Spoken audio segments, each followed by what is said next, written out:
Assalamualaikum warahmatullahi wabarakatuh. Perkenalkan, nama saya Arifah Qurratu Aina dengan NIM 2204045020065 kelas BK1A 2022. Di sini saya akan menyelesaikan UAS Sosio-Antropologi Pendidikan. Jadi materi yang akan saya bahas di sini yaitu tentang fenomena sosiologi di lingkungan sekolah, yaitu materi bullying.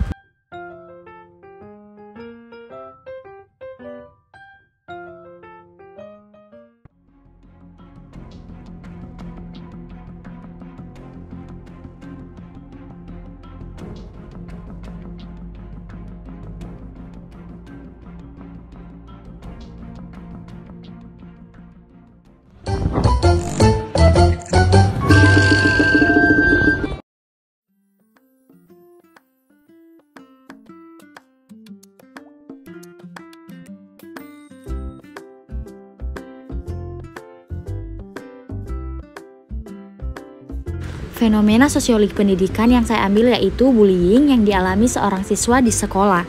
Dalam sosiologi, bullying atau perundungan adalah fenomena sosial yang melibatkan penindasan, intimidasi, atau pelecehan yang terus-menerus terhadap seseorang atau kelompok oleh individu atau kelompok yang memiliki kekuatan atau kekuasaan lebih tinggi. Bullying dapat terjadi dalam berbagai konteks seperti sekolah, tempat kerja, lingkungan sosial, atau bahkan di dunia maya. Perundungan atau bullying adalah kejadian di mana seseorang melakukan atau mengatakan sesuatu yang jahat kepada orang lain.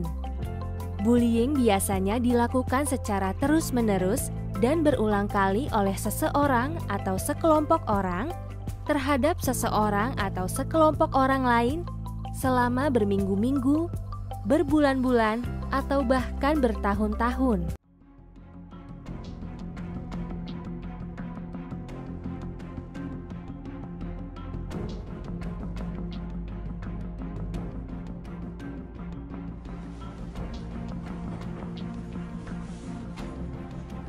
Nih dia pahlawan kesayangan tadi paling jago. Jadi Putra, tahan ya. Siap, Bos. Sikat, Bos.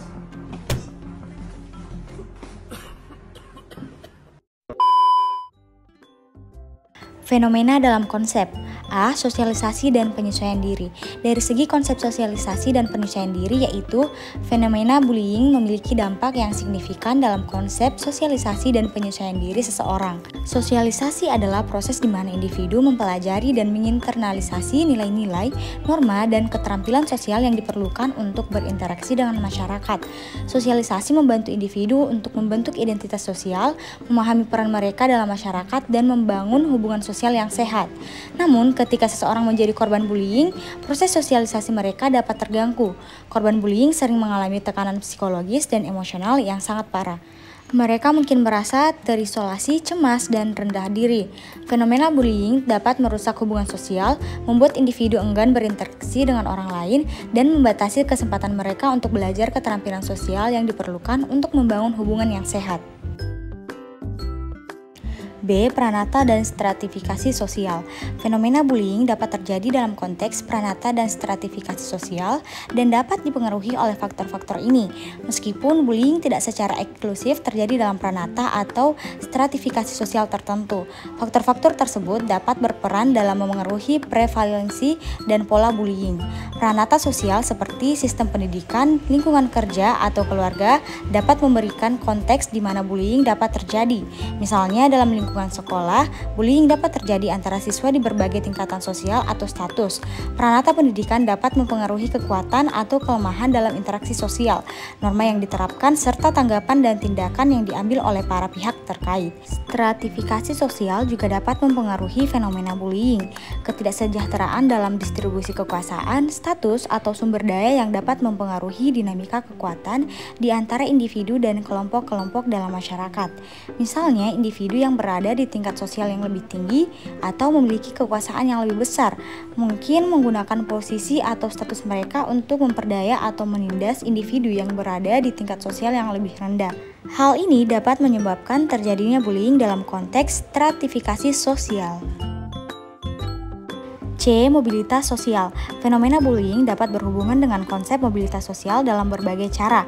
Mobilitas sosial merujuk pada pergerakan individu atau kelompok dari satu posisi sosial ke posisi sosial lainnya dalam masyarakat. Mobilitas sosial dapat terjadi baik secara vertikal menuju ke posisi yang lebih tinggi atau rendah maupun secara horizontal menuju ke posisi yang sebanding. Bullying dapat mempengaruhi mobilitas sosial individu atau kelompok dalam beberapa cara. Yang pertama, penghambatan mobilitas sosial. Individu yang menjadi korban bullying mungkin menghadapi hambatan dalam mencapai mobilitas sosial yang diinginkan. Mereka mungkin mengalami kesulitan dalam belajar, berkonsentrasi, atau berpartisipasi dalam kegiatan sosial yang dapat mempengaruhi kinerja akademik, peluang karir, atau hubungan antar individu. Yang kedua, pengaruh terhadap penyesuaian diri. Individu yang mengalami bullying cenderung mengalami kesulitan dalam menyesuaikan diri dengan lingkungan sosial mereka. Ini dapat mempengaruhi kemampuan mereka untuk berinteraksi secara efektif dengan orang lain, membangun hubungan sosial yang positif, dan mendapatkan dukungan dalam mencapai tujuan mobilitas sosial. Yang ketiga, pengaruh terhadap percaya diri. Bullying dapat merusak kepercayaan diri individu. Rendahnya kepercayaan diri dapat mempengaruhi motivasi dan keberanian seseorang untuk mengambil risiko dan mencoba hal-hal yang baru mungkin diperlukan untuk mencapai mobilitas sosial yang lebih tinggi. Yang keempat, faktor stratifikasi sosial. Bullying dapat terjadi sebagai hasil dari ketidaksetaraan sosial yang terkait dengan stratifikasi sosial, misalnya individu yang berada dalam posisi sosial yang lebih rendah atau menjadi bagian dari kelompok minoritas seringkali rentan menjadi korban bullying oleh individu yang memiliki posisi sosial yang lebih tinggi atau memiliki kekuasaan yang lebih besar.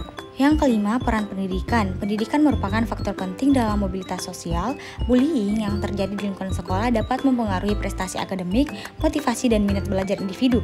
Ini dapat mempengaruhi kesempatan mobilitas sosial individu karena akses ke pendidikan yang berkualitas seringkali merupakan faktor penting dalam mencapai mobilitas sosial yang lebih tinggi. D. Perubahan sosial. Fenomena bullying dapat dilihat dari salah satu aspek dari perubahan sosial yang terjadi dalam masyarakat. Perubahan sosial merujuk pada perubahan dalam struktur, nilai-nilai, norma, dan hubungan sosial dalam suatu masyarakat seiring waktu. Fenomena bullying dapat dipengaruhi oleh perubahan sosial dalam beberapa cara. Yang pertama, perubahan nilai dan norma. Perubahan dalam nilai-nilai dan norma dalam masyarakat dapat mempengaruhi pandangan dan perilaku terkait dengan bullying. Misalnya, jika masyarakat semakin mendorong inklusi, penghargaan terhadap perbedaan, dan penghormatan terhadap hak asasi manusia, maka bullying mungkin dianggap tidak dapat menerima dan upaya untuk melawan bullying dapat ditingkatkan. Yang kedua, perubahan struktur sosial. Perubahan dalam struktur sosial seperti perubahan demografis, perkotaanisasi, atau perubahan dalam struktur keluarga dapat mempengaruhi dinamika sosial dan berpotensi mempengaruhi terjadinya bullying. Misalnya, perubahan dalam komposisi, populasi, atau struktur keluarga dapat mempengaruhi kesempatan sosial, ketidaksejahteraan, dan interaksi antar individu yang mungkin berkontribusi pada fenomena bullying. Yang ketiga, perkembangan teknologi dan media sosial. Perubahan teknologi dan media sosial telah membawa perubahan sosial yang signifikan.